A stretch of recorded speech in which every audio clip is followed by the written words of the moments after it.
I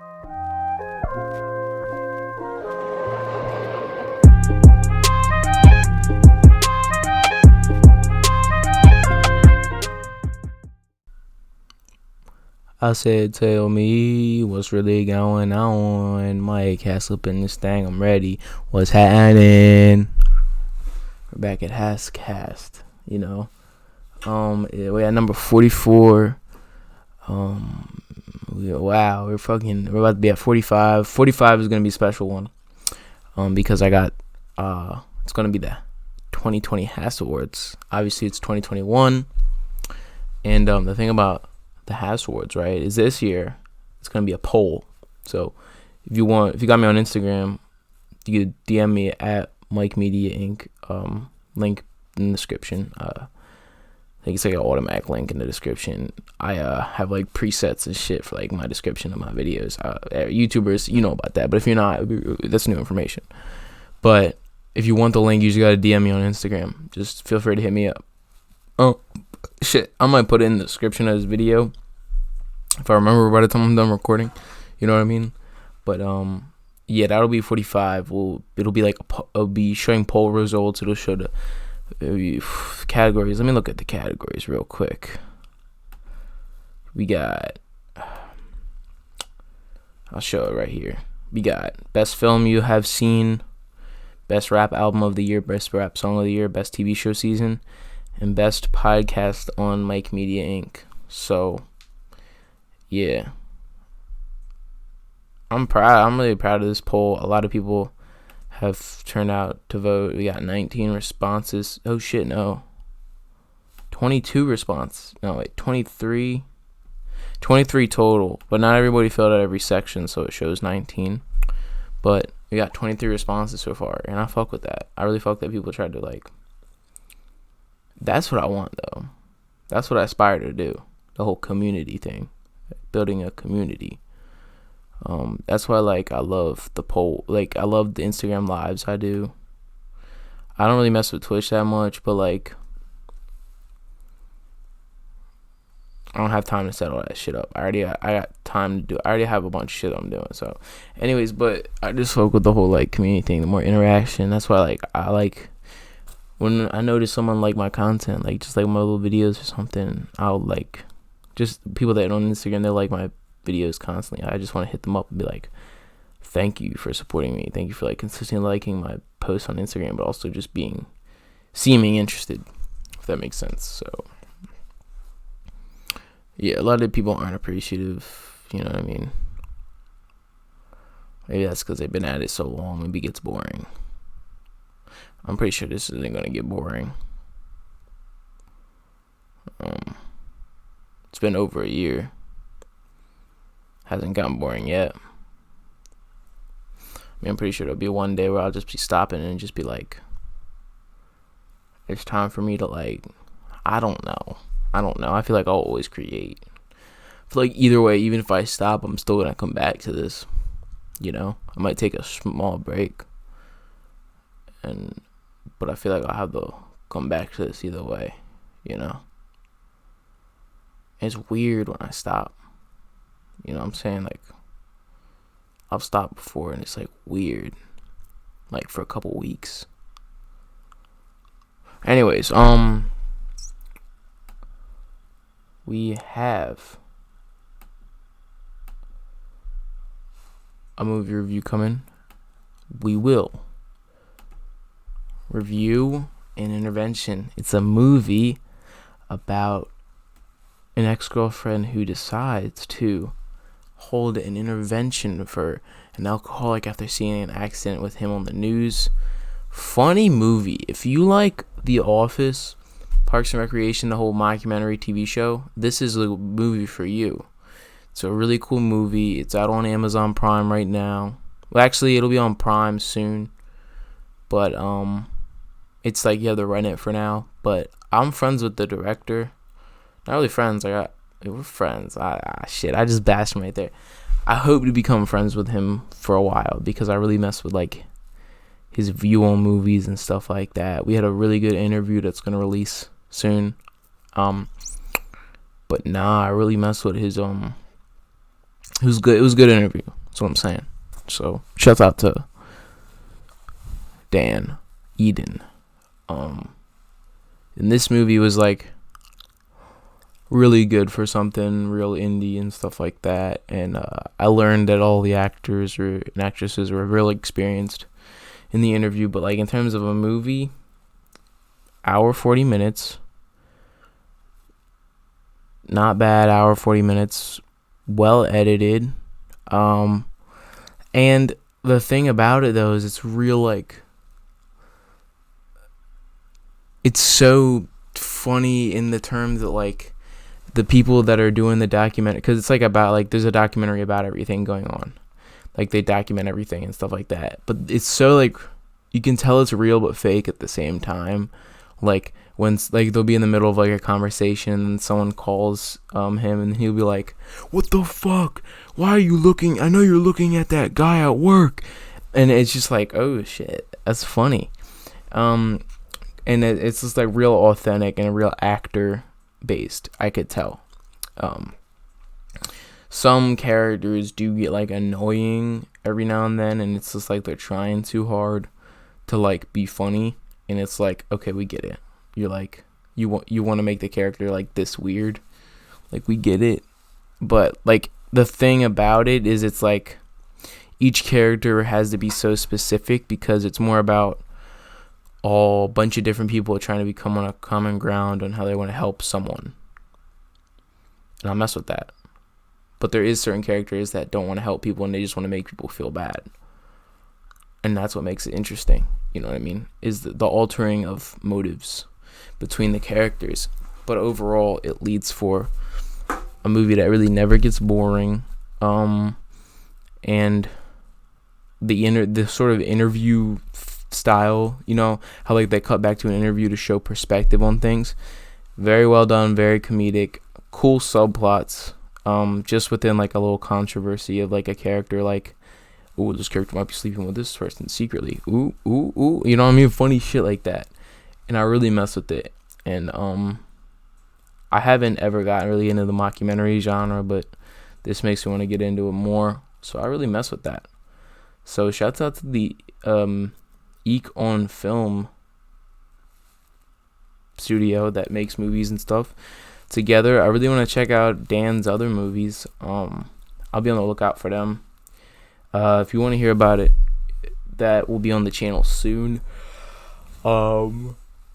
So shout out to Dan and shout out to Ann Intervention. They're very active on their Instagram. Like they got like a whole fucking newsletter type thing going on. You can see a deleted scene.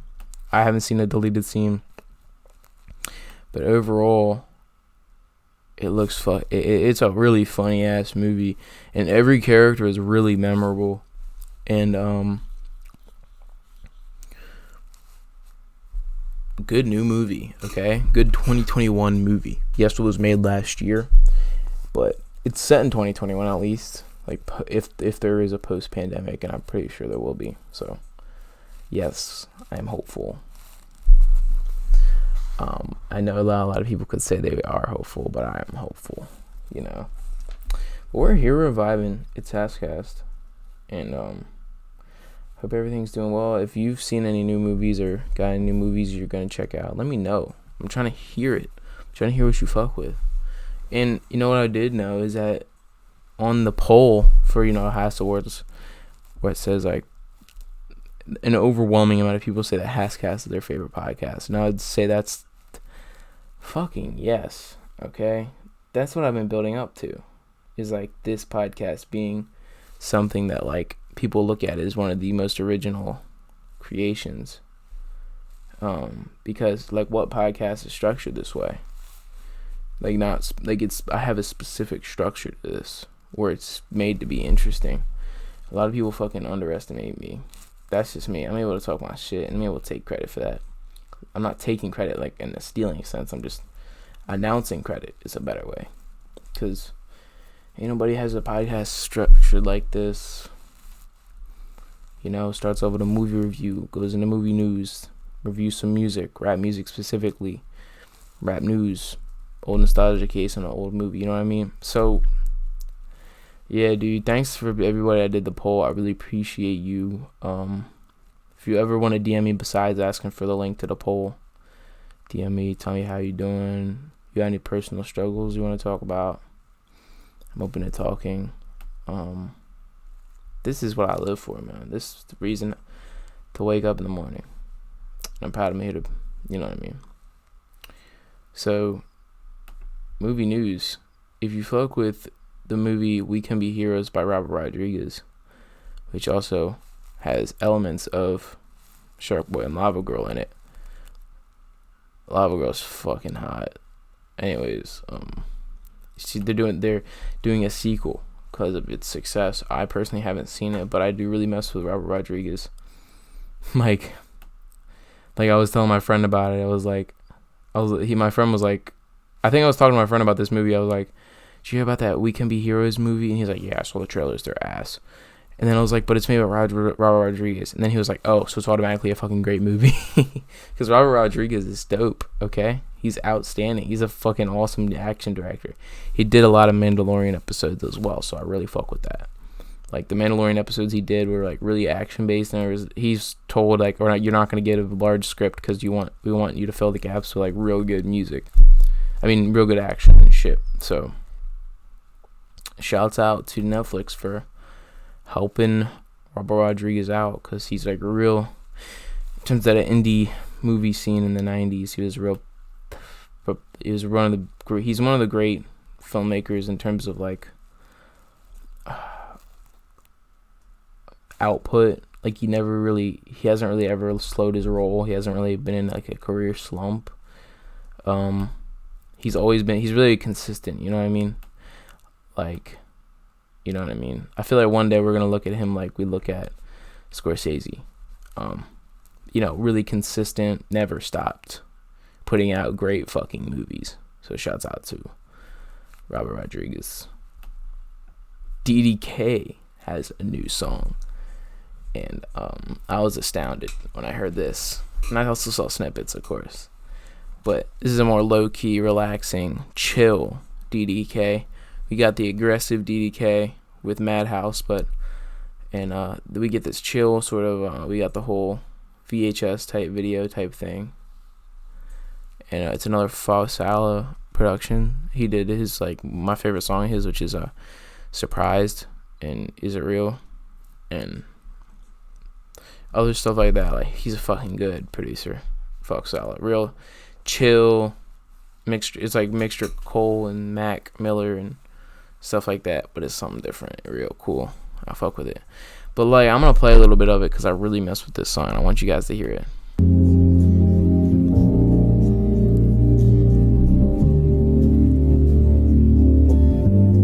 Bro, I love these visuals though. Come on.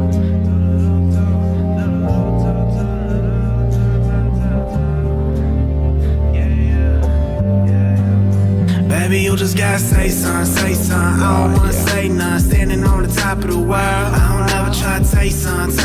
I just wanna make some. You and me, girl, that's plural. Yeah, don't you ever play dumb. I don't wanna chase none, cause I really see you hurt. So you know I'm tryna waste some. I don't wanna say none, but will you be my girl? Like, you know what I mean? It's got that fucking Best I Ever Had vibes. It's like, just us two, we're great.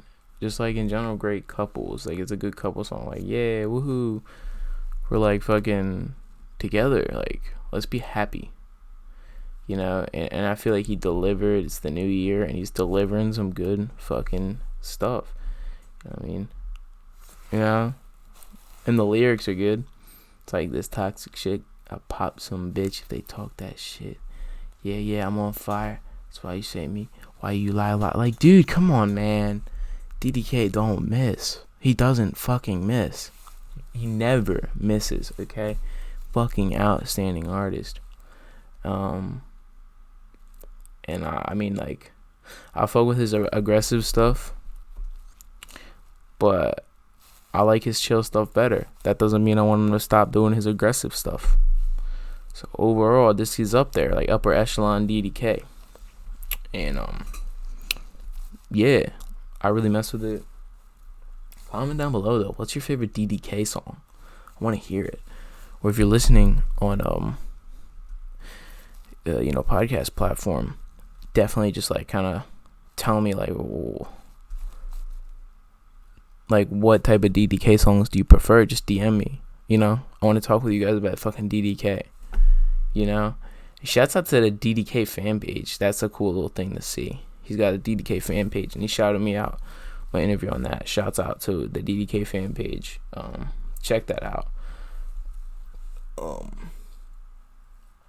I don't know how to find you could. I don't remember like the exact username, but you can find that. But yeah, we got a new track from fucking Ruga Gambino and Mattos. Shouts out to Mattos. I just I see the imagery and the music video is fire. It's like they're on dude. I'm gonna just play the video and then I'll explain why I fuck with this song. Ride 88.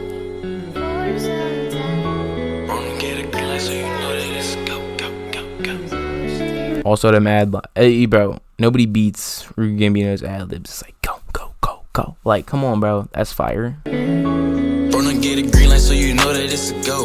Always giving gas, no need to stop, ain't going slow. See my name been ringing bells, I need like 50 for a show. When you making your own paper, can nobody tell you no.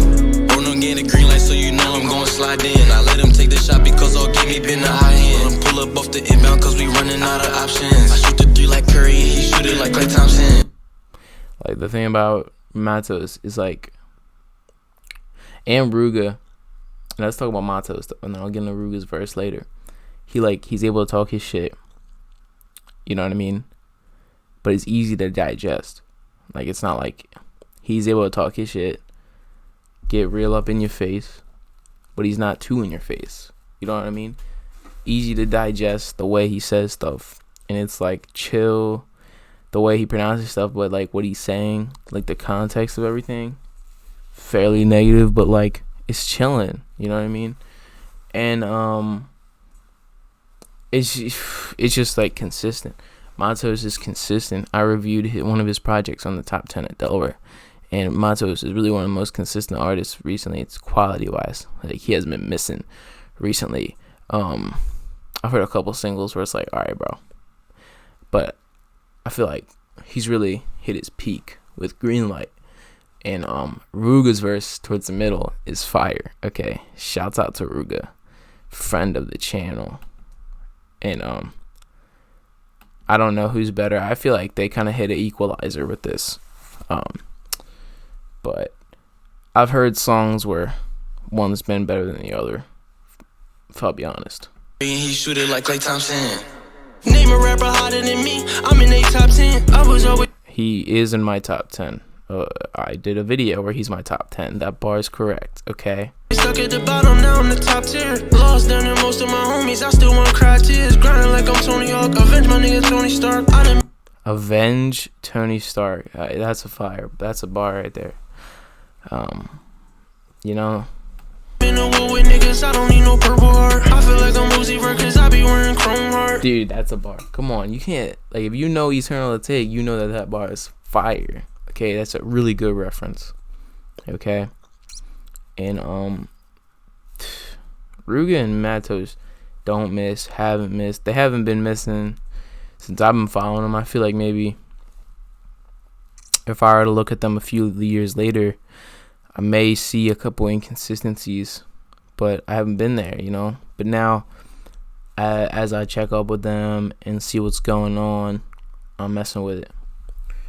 I mean, occasionally Ruga gets a bit repetitive, but he makes up for it with a really fucking cool ad lib, that some new ad lib or some shit, some cool thing. He's always doing something different, but similar, if that makes sense. He doesn't do too much different. He doesn't do too much similar. He's got a real good balance with that.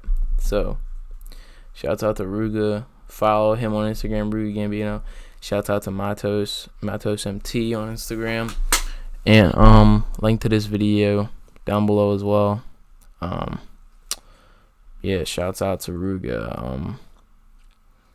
He's on that Media Management Nation, if you know what I'm saying. Anyways, you know what I mean if you check up on my story and stuff like that. But nah, stream The Lost Owl, good album. I feel like people don't appreciate Boy Band and LA Girl as much as like Sympathy or Warzone. I don't know why. People should definitely check out Boy Band. They really fuck with that. Like if you fuck with Juice, you like the Boy Band song on it, and LA Girl. That's just the way I think about that.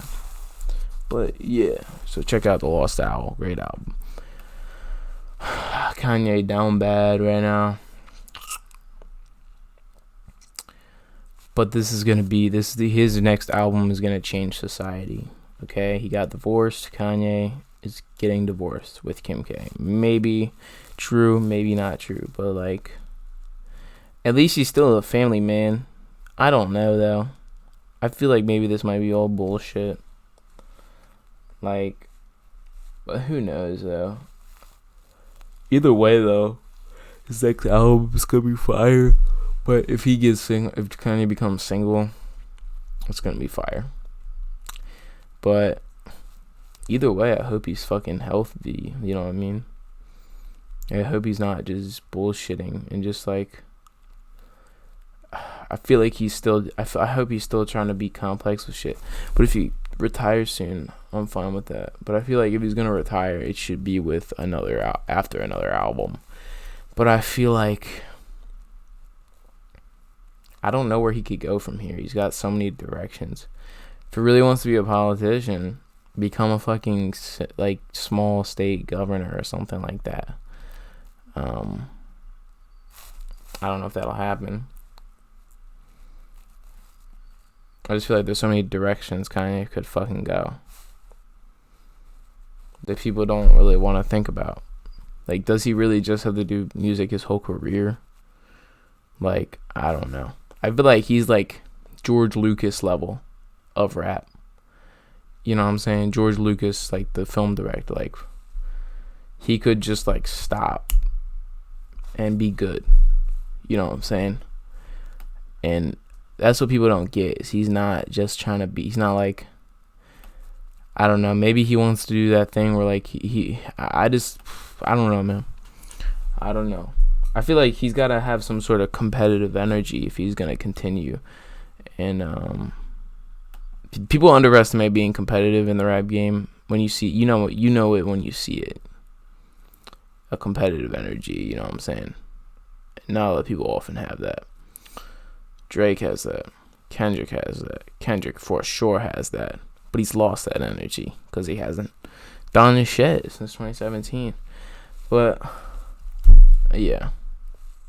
Speaking of like talking about levels and competitive energy to rappers, Lil Uzi Vert will be on the Kendrick level soon, the Cole level soon. You know, where like it's prestigious to be even in the same room as him. Within the next 3 years, I am predicting that his feature will be a sort of gateway into the industry. That's my theory, okay? If you don't fuck with that theory, I don't care. I'm talking my shit. So, there's that.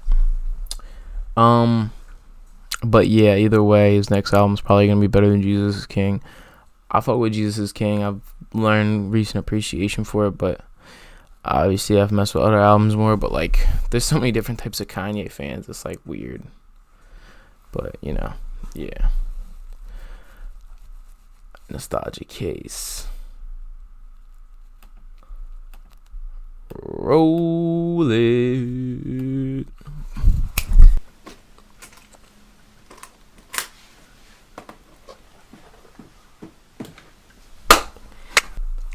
We got El Mariachi as the nostalgia case. Now this is a special movie. When I got into writing and filmmaking and stuff like that, this was one of those movies where I was like, man, this is a good one. But it's so, like, it's more, the way they made it is more interesting than the actual movie. The actual movie's pretty good for, like, made with $7,000, but, like, this man's literally went to a clinic where they test, like, medicine and was basically used as a lab rat just just to save up money for a movie, and he got like a lot of non-actors to be in the movie and stuff like that. And it's just like the interesting way they made the movie, real low budget but still iconic. There's always like the turtle, iconic. Him going into town, those shots, iconic. The action scenes, iconic. The way Robert Rodriguez directs action is so overlooked, in the sense that he can make the most simplest action scene interesting just by like the placement of some character, a quick time lapse shot of one thing happening and then slow motion happening, and it all stems from this movie because and I read the book on how this was made. Yo, you can ask me anything you want about this movie, but like, listen, so he didn't have enough like bullets to show, so what he do is he just show someone with the gun pointing it, and he'd have the sound effect play and show the squib explosion on the other person, and to show that somebody was shot, you'd see on the ground bullets dropping. So like, he had to really make shit look a certain way, and everything was like shot in public, no permit and shit, and it still looks fire. It's just the way he had to do things was so like resource oriented, and but either way, he always makes something exciting, and he also has some really weird, corny comedy moments, you know what I mean? But still, they stick out and stuff like that. I feel like nobody can match Robert Rodriguez in the 90s. Every film he put out in the 90s, upper echelon movie. You know what I'm saying? And this is a key example of that. And everybody should really check this out if you're interested in either writing or filmmaking or any really thing about movies. But if you like this cool sort of gangster movies, action movies, or little western type movies, like if you fuck with Breaking Bad, you'll fuck with this. Or if you just want to check out something just to check it out, I'm pretty sure it's on Crackle for free. That's like an underrated streaming service. Shouts out to Sony. But yeah, El Mariachi, fucking awesome movie. That's all we got for HASSCAST 44. HASSCAST 45 will be the HASSAWARDS for 2020. It'll be released sometime next week or something like that. Thanks for watching. Really appreciate if you stuck around. Been here since the early episodes, and yeah, see you guys in the next HASSCAST, and I'll be casting out my thoughts to you in the next HASSCAST.